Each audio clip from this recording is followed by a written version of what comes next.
rip out the seats and do this kind of thing with it? Say between 60 and 80,000 you pay for something like this, and then put another 60 to 80,000 for the conversion on top, and then you're talking about 140,000 for it. And this is with a second-hand coach. Most recently, Mr. Souter's coach transported Wet Wet Wet on their tour of the UK. And of course, it's not just about getting from Barnsley to Huddersfield, but about the comfort and style in which one makes that great journey. It's important that a band's tour manager ensures the band's happiness on the road. This bus suits our needs because we have more or less everything we need when we're hurtling about from A to B. The band, they obviously have to be comfortable.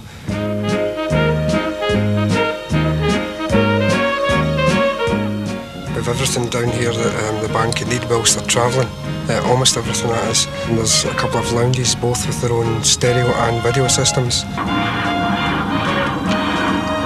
Games console, there's a sort of mini servery, a couple of fridges, microwave oven. You would think that that would ease the drudge of the whole thing just a bit, but I don't think it really does, because no matter what kind of luxury you have installed on the bus, it is still a bus, it is still travelling, it is still exhausting.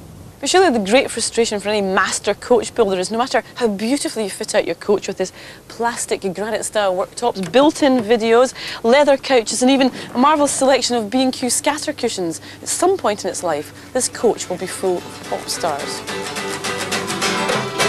Over in Germany, the UK's alternative rockers, the Levellers, are on an epic tour lasting 6 weeks. They not only travel from concert hall to concert hall, but ship all their gear in a second bus and sleep on the bus too.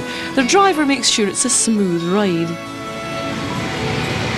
You're in a Neoplan Skyliner, which is a German bus. It's all Mercedes running gear, engine, gearbox, axles,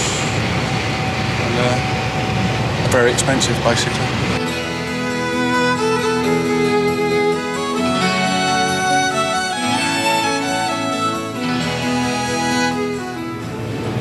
You don't have a clue where you are. And it is ridiculous, it's really cliched, Spinal Tap, but it's true. You just sort of sit in the bus for 18 hours in the day and flick the curtains and go, you know, where are we? Europe, Scandinavia, Canada, it doesn't matter anymore. Oh, shut the curtains and let's get on with it. How do you know what a band wants, for instance? 'Cause, I mean, do you think ahead? I mean, obviously they've got bunks, I mean, these are just in order to sleep. Ooh. Do you speak to them at great lengths about what they need, or is there a standard coach fitting? That's actually with the bunk beds, that's a standard coach fittings, and you're limited with the space and with the things what you can do actually with the bunk beds. So if you got a very tall pop star, it would be difficult. I'm 6'5". My bunk has an extra few inches on it, which the bus driver made for me because I think he likes me. For the band, the bus is only a temporary home, but for the driver, it's a year-round residence. They stay with the bus day and night.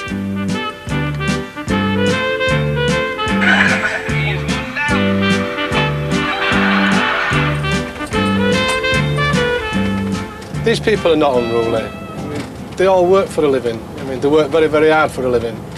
And they live on the bus, and it's their home as well.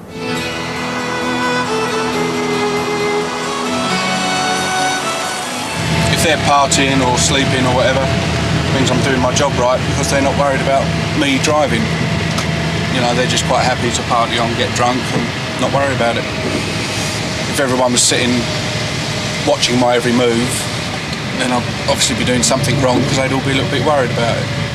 Well, even for bands as successful and marketable as the Levellers, travelling in buses like these is actually considered a step up. For a lot of the time, bands touring means old transit vans, old Bedford vans. We had a bus, we bought a bus, the first thing we ever did, because we'd had enough of a transit van. We did that once, and that was enough. This is horrible.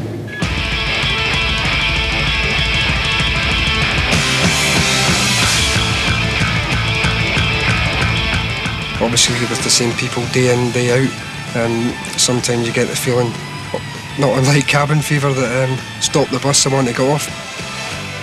AC/DC's Bon Scott once wrote a song called The Highway to Hell, and some people think this is probably some kind of satanic indoctrination into the world of rock and roll. It was actually Bon sitting on a bus with no bog on the bus in a traffic jam and going, God, this is the highway to hell.